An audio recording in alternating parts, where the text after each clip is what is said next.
దాని యొక్క ఉద్దేశం ఏంటి అంటే ఆంధ్ర సంస్కృతిని సాంప్రదాయాలను, ఆంధ్ర ప్రాంతాన్ని ఏలిన పాలకుల కీర్తిని, ఆంధ్ర కవుల ఘనతను అర్థం చేసుకొని అభినందించేలా తెలపడమే ఈ పాఠం యొక్క ఉద్దేశం అన్నమాట. ఆంధ్ర వైభవం అంటే ఆంధ్రప్రదేశ్ యొక్క గొప్పతనం.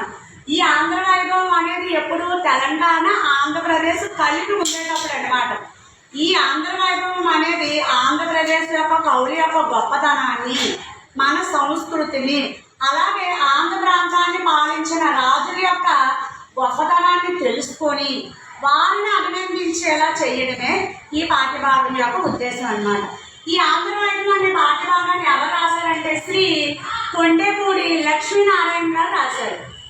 శ్రీ కొండేపూడి లక్ష్మీనారాయణ గారు రాశారు ఆంధ్ర వైభవం అనేది.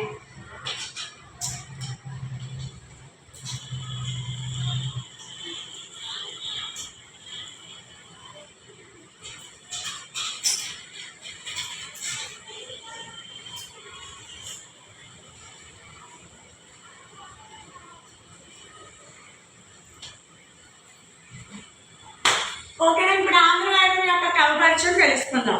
ఆంధ్ర వైభవం అనే పాఠాన్ని ఎవరు రాశారు? కొండేపూడి లక్ష్మీనారాయణ. ఆధునిక కవులలో అంటే మనకు ఆధునిక కవులు ఉంటారు, ప్రాచీన కవులు ఉంటారు. ప్రాచీనం అంటే పురాతనం, పాతవాళ్ళు. ఆధునికం అంటే కొత్త అనమాట, కొత్త కవులు. ఈ కొండపూడి లక్ష్మీనారాయణ గారు ఆధునిక కవులకు చెందినవారు అనమాట. అంటే ఇప్పుడు ప్రజెంట్ కొత్త కవులు వస్తున్నారు కదా, వాళ్ళకు చెందినవారు అనమాట. ఆధునిక కవుల్లో పేరొందిన శ్రీ కొండపూడి లక్ష్మీనారాయణ పశ్చిమ గోదావరి జిల్లాలోని బొండాడ గ్రామంలో జన్మించారు.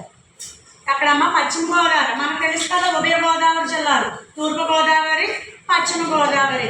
ఇతను పశ్చిమ గోదావరి జిల్లాలోని బొండాడ గ్రామంలోని జన్మించారనమాట. వీరి యొక్క రచనలు స్మృతులు, గేయాలు. పాడరా ఓ తెలుగువాడ. ఇతని యొక్క రచనలు ఏంటమ్మా?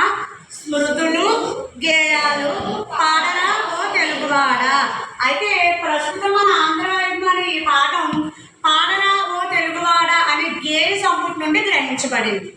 ఈ ఆంధ్ర వైభవం ఏంటి? గేయం. అంటే గేయం అంటే ఏంటి? పాడుకోవడానికి వీలుగా ఉండేది. కవిపక్షం అర్థమైందా? ఆంధ్ర వైభవం అనే పాఠ్యభాగ రచయిత ఎవరు? శ్రీ కొండేపూడి లక్ష్మీనారాయణ. ఇతను పశ్చిమ గోదావరి జిల్లా బొండాడ గ్రామానికి చెందినవారు. ఇతని యొక్క రచనలు ఏమున్నాయి? స్మృతులు, గేయాలు, పాడరా ఓ తెలుగువాడ. ప్రస్తుతం మా ఆంధ్ర వైభవం అనే పాఠం పాడరా ఓ తెలుగువాడ అనే ఒక గేయ సంపుటిలోనిది. అంటే చాలా గేయాలు రాస్తారు ఆంధ్ర వైభవంలో. ఈ పాడరా తెలుగువాడ అనే తెలుగువాడ గేయాల్లోని ఆంధ్ర వైభవం అనేది ఒక గేయం అన్నమాట. గేయం అంటే ఏంటి? పాడుకోవడానికి వీలుగా ఉండేది. ఎవరైనా పాడచ్చు, ఎలా అయినా పాడచ్చు. ఎలా? లయబద్ధంగా, భావయుక్తంగా, రాగయుక్తంగా ఉండాలి. అంతే కదా, నాకు ఇలానే వచ్చు లేదా నేను బాగా పాడలేనేమో అలా ఏమి ఉండకూడదు. గేయం అంటేనే పాడుకోవడానికి వీలుగా ఉండేది అన్నమాట. అయితే చూడండి, ఆల్రెడీ చెప్పాను మీకు, ఇతను ఆంధ్ర వైభవం అనేది పాడరా ఓ తెలుగువాడ అని గేయ సంపుటి నుండి గ్రహించబడింది కదా. అయితే చూడండి, అదే ఈ గేయం. నేను చెప్తాను, వినండి, నా తర్వాత చెప్తాను. పాడరా ఓ తెలుగువాడా, పాడరా ఓ కలిమిరేడా, పాడరా మన తెలుగు తేజపు భవ్య చరితల దివ్య గీతము. అలా వస్తుంది. ఓకేనా? మళ్ళీ పాడుతాను చూడండి. పాడరా ఓ తెలుగువాడా, పాడరా ఓ కలిమిరేడా, పాడరా మన తెలుగు తేజపు భవ్య చరితల దివ్య గీతము. అలా వస్తుంది పల్లవి. చరణం చూడండి. అంటే ఏం చెప్తున్నాడు ఈ పల్లవిలోనే? పాడరా ఓ తెలుగువాడా. ఏం పాడాలి? మన తెలుగు తేజపు భవ్య, మన తెలుగు జాతి యొక్క గొప్పదనాన్ని, మన తెలుగు జాతి యొక్క చరిత్రను అందరికీ తెలిపేలా పాడు.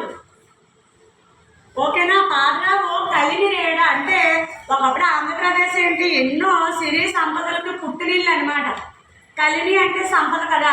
పాడు ఏంటి? ఎవరి గురించో నువ్వు పోవడం కాదు. మనం ఏం చేస్తాం? మన సంస్కృతి సాంప్రదాయం మర్చిపోయి మిగతా వేరే పలా సంస్కృతి ఇచ్చేస్తాం. జనవరి 1 మనకు అదే కాదు, కానీ మనం దాన్ని హ్యాపీగా సెలబ్రేట్ చేసుకుంటాం.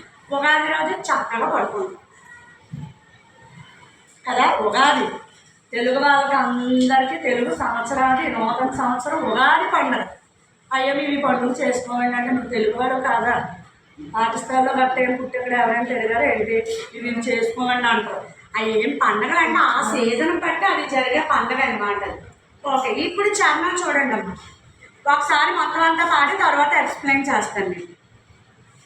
యుగ యుగమ్ముల నుండి బంగారు గంగనిచ్చెడు గౌతమి నది, కోమునూరు పురుల సంగున ముడిచి కొలికిన కృష్ణవేణి, పొయలగారత నాగసీమన ఓలలాడిన తుంగభద్ర, సొగసు గూర్చెను తెలుగు తల్లికి సుఖము గూర్పెను తెలుగు వారికి. యుగ యుగముల నుండి బంగారు గంగనిచ్చెడు గౌతమి నది. గౌతమి నది అంటే ఏంటి మనకి